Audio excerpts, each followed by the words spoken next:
ജീവനില്ലാത്ത വസ്തുക്കൾ അല്ലാഹു സുബ്ഹാനഹു വ തആലയെ ഇത്ര കണ്ട് ദിക്റുകൾ അല്ലെങ്കിൽ തസ്ബീഹ് ചെല്ലുന്നുണ്ട് എങ്കിൽ നമ്മൾ എത്ര കണ്ട് ഈ വിഷയത്തിൽ ശ്രദ്ധ പുലർത്തണമെന്നുള്ളതാണ് നമ്മൾ ചിന്തിക്കേണ്ടത്. മഹാനായ പണ്ഡിതൻ ഷെയ്ഖ് ഇബ്നു ബാസ് റഹിമഹുല്ലാ അദ്ദേഹത്തെ പറ്റി പറയുന്നതായി കാണാം. സുബ്ഹാനല്ലാഹ്, അദ്ദേഹവും നമ്മളെപ്പോലെ മനുഷ്യനാണ്, നമ്മളെക്കാൾ തിരക്കുള്ളയാളാണ്. നമുക്ക് എത്ര ഒഴിവ് സമയമുണ്ട് നോക്കണം.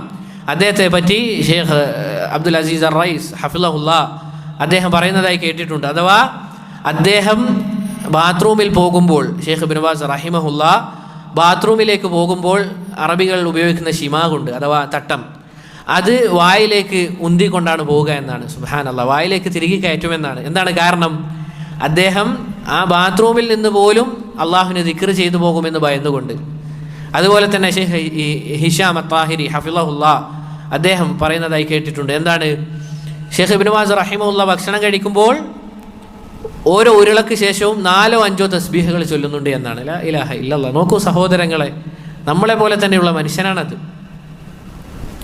നമ്മൾ എത്ര കണ്ട് ഈ വിഷയത്തിൽ ശ്രദ്ധ പുലർത്തണമെന്നാണ് ഇത് അറിയിക്കുന്നത്. അത് മാത്രമല്ല, ചില വീഡിയോസിൽ നോക്കിയാൽ നമുക്ക് കാണാൻ സാധിക്കും ഷെയ്ഖ് റഹിമഹുല്ലയെ വിളിച്ചുകൊണ്ട് ചില സംശയങ്ങൾ ചോദിക്കുന്നതായി നമുക്ക് യൂട്യൂബിൽ കാണാൻ സാധിക്കും. അതിനിടയിൽ ആ ചോദ്യകർത്താവ് ചോദ്യം ചോദിക്കുമ്പോഴും ഷെയ്ഖ് റഹിമഹുല്ല തസ്ബീഹ് ചെല്ലുന്നത് നമുക്ക് കേൾക്കാൻ സാധിക്കും. നിങ്ങൾ ഇന്ന് തന്നെ പോയി നോക്കിയാൽ യൂട്യൂബിലുണ്ട് ആ വീഡിയോ. ഷെയ്ഖിനോട് ചോദ്യം ചോദിക്കുമ്പോൾ ആ സമയത്ത് പോലും ഷെയ്ഖ് റഹിമഹുല്ല എന്ത് ചെയ്യുകയാണ്?